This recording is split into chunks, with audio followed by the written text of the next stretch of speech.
Today on Passion for Food, I'll show you how to make the best chicken Saltimbocca. This is a modern take on the ancient classic Saltimbocca alla Romana. Originating in Rome during a time of extravagant feasting, it's actually surprisingly easy to make, and even though this is an ancient recipe, I guess we could say it's still Roman around. This version of the dish combines chicken, sage, and prosciutto in a way that really is magical. And I melted a little provolone on mine because, well, just try and stop me.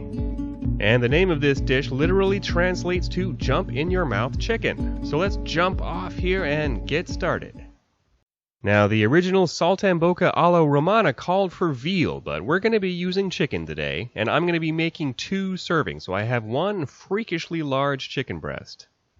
And you should always feel a little chicken when you're cutting them in half like this. Be very careful, be mindful of where your hand is at all times, please. The other option, especially if this breast was a little smaller, would be to simply pound it out until you have about a half an inch or so. That's the final thickness we're aiming for here. Alright, now that we're abreast of the situation, we want to go ahead and season these with salt and pepper before we dredge them. You get more flavor with that seasoning in direct contact with the meat, plus we don't have to worry about the pepper burning when we sear these. So now that you have the reason for the season, let's go ahead and grab our sage. Now, I really prefer this with fresh sage, but we could totally use dry if that's all we can find. Depending on the size and how much we love sage, we want 2 or 3 leaves per slice here. Now, I see a lot of folks using toothpicks to hold these into place, but I find that's really not necessary. Next, we want to ham it up with a thin slice of prosciutto on each piece. For me, this is really what makes it Saltimbocca. And just press those gently but firmly into place. Everything should pretty much just stick together on its own here for us. Now, this step is optional, but I do like it. I think it adds to the browning and texture of the finished pieces a little, so we're just going to dredge these in some unseasoned flour. Just be a little careful when we're dredging the prosciutto side. We want to make sure the flour is on the prosciutto, not under the prosciutto. Shake off as much excess flour as you can, and then we're going to go ahead and sear these in a nice hot pan. We want to start with the prosciutto side down, just to get everything nicely sealed together. After searing for 3 or 4 minutes, you should really be able to smell that prosciutto, and it's time to give these a flip.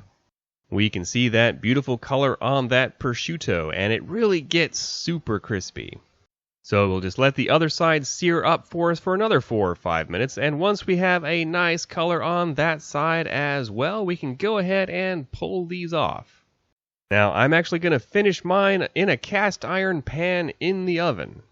But before our Saltimbocca chicken flies the coop, I do like to add a couple of slices of provolone cheese.